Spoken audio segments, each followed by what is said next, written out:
aujourd'hui chez Buzz de Fou. J'ai le plaisir de recevoir la très jolie Dorélie. Dorélie, comment tu vas? Ça va et toi? Ça va, merci beaucoup. Alors, je vais commencer par une question hyper simple et je pense que beaucoup de gens se posent la question parce que j'aime beaucoup ton nom. Dorélie, c'est ton vrai prénom? Oui, c'est mon vrai prénom. D'où ça vient? Ça vient de mon père. D'accord. En fait, il l'a créé dans le but que je fasse de la musique. C'était son souhait, il a toujours voulu, ma fille ce sera une artiste, mon fils ce sera un artiste. Donc je devais m'appeler Aurélie de base et il s'est dit non, ça manque de peps, de Sauf trucs. qu'entre En plus, Dorélie et Aurélie, c'est différent quand même. voilà, et du coup il a rajouté le D pour faire Dorélie comme les notes de musique. D'accord, Voilà. super joli. Et Merci. quand est-ce que tu as commencé à chanter? J'ai remonté un peu ta chronologie, donc ça vient de très long, enfin très loin, je veux dire. Ouais, quand même. Alors raconte-moi un peu ton parcours. J'ai toujours chanté. Honnêtement, je sais pas la première fois que j'ai chanté, quand est-ce que ça remonte. Ouais. Mais ma première scène, elle était à 6 ans. Je me rappelle. Oh, c'est tout mignon. Dans une île. Sur une île, Oui. c'est-à-dire Une île. non, pas où c'était. Mais c'était quoi? C'était une scène, une fête, une fête du village, quelque chose comme ça? Franchement, j'avais 6 ans, donc je saurais pas te dire exactement c'était quoi l'événement. Ouais. Mais je sais que c'était quelque chose du quartier, donc il y avait pas mal de gens qui étaient venus pour voir des spectacles, etc. Et mon père m'a poussée sur la scène, c'était même pas prévu.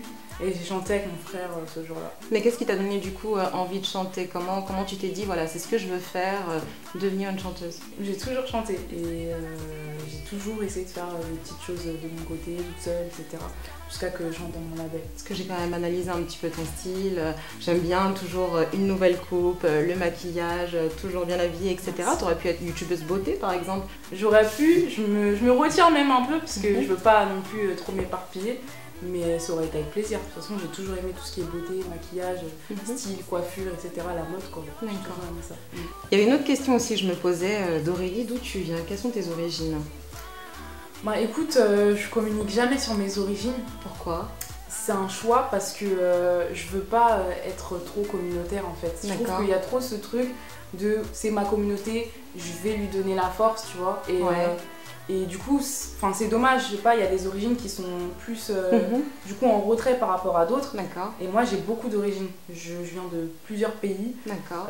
Et quand j'étais petite, tu vois, on en a beaucoup souffert de ceux qui sont métis, de ouais mais t'es pas trop de chez nous parce que t'es aussi de là-bas, tu vois. D'accord, ça. ok. Donc c'est un réel choix personnel et dans ta vie de dire que par rapport à ta carrière artistique, on va pas mettre en avant tes origines. Il y a beaucoup d'indices parce que bon, c'est toujours une fierté. Forcément. Mais je veux pas dire aux gens, tenez, je suis de cette origine, donc tous ceux qui sont de là-bas, donnez-moi la force, tu vois. Et donc c'est vraiment un choix, je ne dis jamais mon origine. Bah, moi, je n'aurais pas dit ça parce qu'en fait, je me dis, c'est pas que le fait qu'on va te cataloguer, mais c'est. Tu vois, quand on te regarde, on se dit, mais d'où elle vient? Est-ce qu'elle est américaine du Sud? Est-ce qu'elle est mélangée avec le Moyen-Orient? Est-ce qu'il y a de l'Afrique? Est-ce qu'il y a des Antilles? Est-ce qu'il y a des îles, etc. Donc c'est juste, je pense, des fois aussi un côté curiosité. C'est peut-être juste ça que te mettre dans une case. Clairement, mais même si on dit ça, même si c'est de la curiosité, si tu regardes bien, quand un artiste dit sa communauté, enfin dit d'où il vient, sa communauté va faire un engouement autour et du coup les autres vont dire ah mais oui mais il est de telle origine. Il y a quand même ce truc là, même si c'est pas toujours exprimé, il y a toujours ce côté là, tu vois. Donc tu chantes depuis que tu as 6 ans et est-ce que tu as fait d'autres... est-ce que tu as commencé par d'autres choses? J'avais fait un groupe avec mon frère, donc c'était beaucoup afro, zouk, tu vois.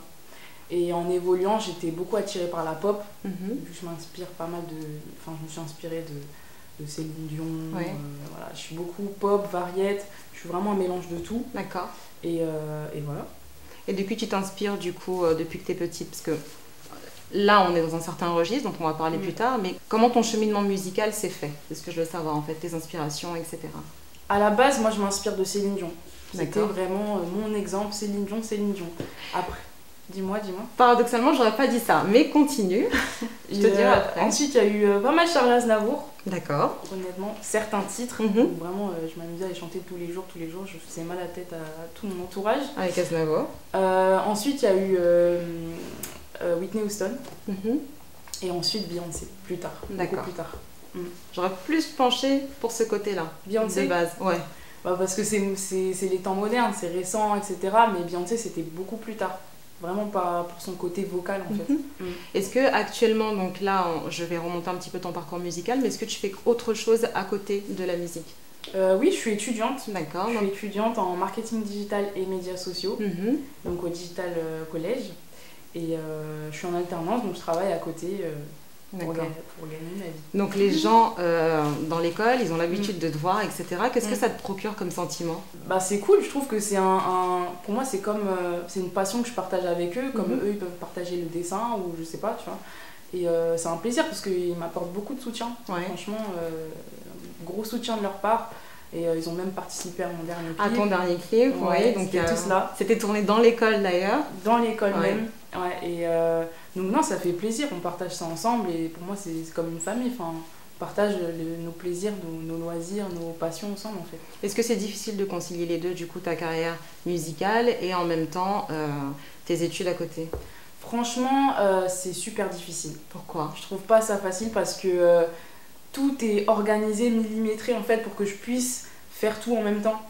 Et des fois, je sais pas, tu te penches sur un son, t'as l'inspiration qui va un peu dans tous les sens, t'arrives pas à finir ton son au moment où tu dois le finir, et t'es obligé de reporter au lendemain, sachant que le lendemain tu travailles, donc tu peux pas t'étaler sur ça. Et comment tu fais pour t'organiser alors? Si tu avais un conseil à donner aux gens qui te suivent et qui font en même temps justement cette carrière artistique et qui ont des obligations un peu plus sérieuses à côté. Enfin, sérieuses, je me comprends.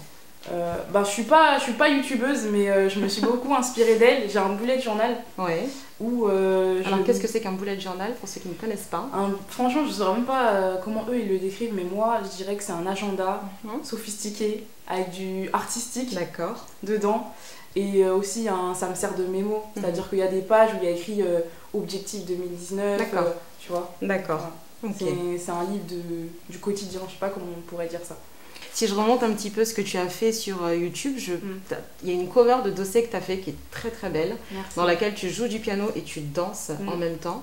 Est-ce que c'était un choix de commencer à poster des vidéos en faisant une cover et pas une chanson à toi? Oui, c'est un choix parce que à la base j'avais mis cette vidéo sur Instagram en selfie. Et je sais qu'il l'a vu. Oui, il l'a vu, mais il a partagé, il a tout partagé. Oui. J'avais fait une vidéo en selfie et il y a eu pas mal d'engouement, je peux dire, sur cette vidéo. Et on m'a beaucoup demandé de la faire plus longue, une version plus longue. Je me suis dit, bon, s'ils me l'ont demandé, je vais le faire pour eux, tu vois. Donc c'est pour ça que j'ai commencé par là. D'accord. Est-ce qu'on cherche parfois à te comparer un petit peu à certaines autres personnalités dans la musique? Oui. De toute façon, les gens aiment beaucoup faire ça. Toujours comparer, avoir une référence. Les gens ont besoin d'une référence. On n'a pas forcément besoin, mais c'est parce que je pense que les gens se disent t'apportes vraiment quelque chose et tu nous fais penser du coup à ce qui est déjà en place. Tu veux que je te dise à qui tu me fais penser? Bah dis-le, parce que moi je pourrais pas prétendre... Moi tu me fais beaucoup penser à Rihanna. Donc bon, c'est vraiment une question de style, etc. Est-ce que ça te fait plaisir? Est-ce que ça te gêne? Est-ce que c'est quelque chose que tu n'aimes pas? Ça fait toujours plaisir parce que Rihanna c'est quelqu'un quand même, c'est quelqu'un, elle a tout pour elle, donc oui ça fait toujours plaisir. Après je voudrais pas du tout être dans son ombre ou tu vois que quand on me voit on me dit ah c'est Rihanna française, je veux pas entendre ça en fait. Enfin, après les gens le disent s'ils le veulent, mais je vais jamais moi le prétendre ou dire oui moi je veux être ci, je veux être ça. Moi je pense que tu l'es pas, c'est juste un phénomène psychologique. Mais pour rebondir sur ça, il y a un phénomène qui est quand même assez important en France. On a l'impression que des fois les chanteuses ont un peu de mal à décoller. Quel est ton avis sur ça? Pourquoi est-ce qu'on a autant de mal des fois à faire monter des chanteuses? Ça c'est un gros sujet, franchement c'est un gros sujet. Déjà je trouve qu'en France les gens ne veulent pas plusieurs filles dans le top en fait. J'ai l'impression que vraiment c'est une, deux, allez trois, mais on peut pas avoir 15 filles dans le top, tu vois, des albums ou des singles qui sont sortis. Donc on a une espèce de plafond de verre qui font qu'à un moment donné elles décollent, elles s'arrêtent. Ouais. Et je trouve aussi ça manque de force entre nous. Tu vois. De solidarité. De solidarité clairement, autant communautaire que juste côté féminin. Ouais c'est ça, je pense que c'est les deux principales raisons qui expliquent le fait que les filles ne montent pas en fait. C'est des espèces de freins invisibles, donc est-ce qu'on ne devrait pas créer une espèce de lobbying des chanteuses R&B, hip-hop ou même rappeuses en France pour qu'il y ait justement une solidarité un peu plus importante? Moi, clairement, ça serait pas mal. Si tu me dis ça à moi clairement mon truc c'est vraiment le rassemblement et ça aurait été génial, je sais pas moi, plusieurs chanteuses qui chantent ensemble. Ça a déjà existé, mais ça n'a pas trop fonctionné. Ça n'a pas fait l'effet escompté en fait. Ouais. Et arrêter d'être... je veux être toute seule en haut et je veux que personne soit à côté de moi. Tu vois.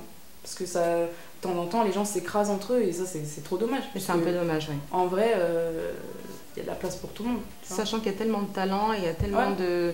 Ça pourrait créer une synergie en fait un peu plus importante. C'est pour ça que je pose la question du coup. Est-ce qu'il y a des fois où tu t'es dit je ferais telle ou telle chose différemment au cours de ton parcours? Si je devais le refaire? Oui. Je me pose jamais la question parce que j'aime pas les regrets, j'aime pas... Bienvenue au club. J'aime pas penser à ce qui s'est fait avant, en fait. C'est fait. Je vais pas revenir dessus, donc non. Et de toute façon, même si j'ai fait des erreurs, par exemple, ça me servira toujours pour le futur. Donc non, je reviendrai sur rien du tout. Si je reviens un petit peu sur tes compos, sur les vidéos postées sur Instagram, donc on voit beaucoup l'étendue de ton talent, c'est-à-dire qu'on entend bien ta voix, elle est claire, etc. Il y a une super cover sur son Instagram de Shape of You avec... tu l'aimes celle-là? Ah oui, je l'aime beaucoup. Je l'aime beaucoup parce qu'on a une vocalise, etc. Et c'est vrai que dans les compositions de maintenant, elles sont un petit peu différentes. Est-ce que c'est un choix de changer ça? C'est un choix. Parce que j'ai commencé par là, il faut toujours un endroit pour commencer. Et je suis quelqu'un qui aime beaucoup de choses. Tu vois, je peux autant aller dans la variété, dans la pop, dans l'afro. J'ai pas de limite à un domaine artistique, tu vois. Et donc j'ai commencé par là, parce que je danse aussi, tu as pu le voir. Donc j'aime bien avoir des musiques où je peux danser. Et j'ai commencé par un cover triste. Un peu variette. C'était lequel? Dossé. C'était Dossé habitué, on en a parlé, d'accord. Et prochainement, je vais m'étendre sur d'autres choses, mais j'ai commencé par là parce que c'était ma première envie. C'était un choix artistique, parce que je voulais quelque chose d'ambiançant où je danse. Ah oui, là on est totalement dans le thème. Si je reviens aussi un petit peu, donc dans Bendo, c'est un titre qui est un peu plus réaliste. J'ai l'impression que tu essayes de motiver les troupes, par exemple. Pour toi, est-ce que le but de la musique, c'est aussi de donner la force aux gens qui te regardent et qui te suivent? Ou c'est juste de t'enjailler toute seule et de dire je fais partager mon truc avec vous? Non, clairement non, c'était un choix parce que c'était aussi le son que j'ai fait avec l'école. Et il y avait aussi un message. Donc, parce que moi je suis quand même étudiante et artiste en même temps, donc il y a un message... Allez vers vos passions, si vous avez envie de faire quelque chose, faites-le, si vous voulez vous faire de l'argent, faites-le, etc. Tu vois, il y avait vraiment un message, oui, c'était voulu. D'accord. Et dans Swungaya, déjà, qu'est-ce que ça veut dire Swungaya? T'as pas cherché? Je l'ai cherché, mais c'est pas intéressant si je le dis. Swungaya, ça veut dire te prends pas la tête, vas-y et te prends pas la tête, tout simplement. D'accord. Et ça reprend donc une musique de Pacifique. D'accord. Donc c'est un groupe de Côte d'Ivoire. D'accord. Qui a fait une chanson où il y a un refrain Swungaya, et donc c'est une reprise de ce titre-là. Dedans, on a un petit peu une histoire d'amour, donc on voit que tu parles d'une relation amoureuse. Est-ce que tu t'inspires de ta vie ou pas? Ou c'est un thème qui peut nous toucher toutes? Les deux. Si ça nous touche toutes, moi aussi. Tu t'es mis dans une position bizarre là, dans cette question. Raconte-nous ta vie personnelle. Non, du tout, mais ça parle d'une histoire d'amour qui peut arriver, ça touche beaucoup de gens. Clairement. D'accord. Parce qu'au contraire, dans ma zone, tu nous parles plus d'une femme forte, donc qui refuse d'exposer ses failles, etc. Donc tu as complètement changé de registre. Est-ce que c'est toi qui choisis le thème de tes chansons? Oui. Par rapport à quoi? Le moment. Le moment, l'inspiration. Ce qui m'inspire, donc là il y avait le Digital College, moi mon vécu, franchement... après les deux, je trouve qu'ils se rejoignent quand même, parce que dans Swungaya, il y a ce rejet de l'homme un peu, tu vois. Il y a ce rejet de l'homme, j'ai déjà souffert, voilà quoi, j'ai passé à autre chose. On n'en veut plus. Voilà. Et du coup, dans Bendo, je montre plus le côté businesswoman, je veux réussir, je veux pas d'amour, là j'ai pas le temps, en gros c'est ça. En revenant sur Bendo, du coup, j'aime beaucoup la choré. Il y a toujours une choré un peu différente dans chacun des clips. Et on a toujours un espèce de pas qui revient. Par exemple, dans ma zone, on a le fait que tu tournes, etc. C'est toi qui composes tes chorégraphies ou tu as un chorégraphe qui t'aide pour ça? Alors, dessus, on est trois. Donc, Warren, déjà, mon producteur, qui est chorégraphe de base. Et Mia, chorégraphe. Ok. Voilà, donc ça, c'est ma team danse. On fait tout ensemble, on crée ensemble. Donc, nous trois. Vous dansez depuis longtemps? Les deux, oui. Depuis des années, je ne saurais pas te dire exactement. Et moi, j'ai toujours un peu dansé depuis petite. Et officiellement, ça fait depuis que je suis entrée dans E-Live que j'ai vraiment eu des cours de danse avec Warren. D'accord. Où vraiment j'ai commencé à apprendre à danser. Et qui est Denatora du coup? Donc c'est avec lui que tu as fait le featuring de Bendo, mais on voit aussi des vidéos avec le challenge, le Bendo Challenge. Oui. C'est quelqu'un qui danse aussi du coup avec toi? Denatora, oui, c'est un danseur de base qui est aussi artiste et qui chante aujourd'hui. Ouais. Et donc on a fait ce titre ensemble, on a voulu lancer ce challenge parce que les gens le demandent beaucoup maintenant. Moi je reçois des DM, on me dit oui, fais un challenge. Donc on a décidé de le faire ensemble. D'accord. Ouais. Et il y en aura d'autres qui vont arriver, j'imagine. Toujours. Est-ce que tu as un featuring idéal d'Aurélie? Est-ce qu'il y a quelqu'un, une personnalité, un décédé ou pas, avec qui tu aimerais bien faire un feat et lancer un super tube? Franchement, j'en ai plusieurs. Déjà il y a Malibéry. D'accord. J'aime beaucoup ce qu'il fait et j'aime trop sa sensibilité. Franchement, j'aurais aimé faire un feat avec lui. Et c'est le premier. Franchement, c'est le premier. Si je devais faire un feat, ce sera avec lui. Est-ce qu'il y a des choses qui arrivent du coup pour la suite de l'année? Est-ce qu'il y a un prochain titre en cours? Est-ce qu'il y a un EP ou une mixtape ou un album ou quelque chose qui va sortir dans bientôt? Un 4e single qui est censé sortir. Je peux pas en dire trop. Mais on change d'univers. D'accord. On change d'univers, c'est un renouveau. Donc est-ce qu'on sera, alors je sais que tu vas pas m'en dire énormément dessus, mais est-ce qu'on sera du coup moins dans le thème enjaillement entre guillemets? Ouais, clairement. C'est un revirement où là on va plus revenir sur quelque chose de sensible, de vocal. On aura une d'Aurélie mélancolique. Voilà, est-ce que ça va ressembler un peu à la cover que j'aime bien? Tu parles de quoi? Du son? Oui. Du son quelque chose d'un peu plus... Oui et non. Oui et non. Un peu plus lent, tu sais. Un son que tu écoutes le soir. Oui et non. Parce que là, c'était clairement un piano-voix. Là, ce sera pas un piano-voix, il y aura quand même une base derrière, une rythmique. Mais il y a beaucoup plus la sensibilité et ce côté vocal, le petit grain. Est-ce qu'on aura la chance de te revoir faire justement une chanson où c'est toi qui joues du piano? Bah, c'est fort possible, c'est fort possible. Après... qu'est-ce qu'on fait en premier, tu vois, ça je sais pas, mais c'est bien sûr que c'est prévu, bien sûr. D'accord.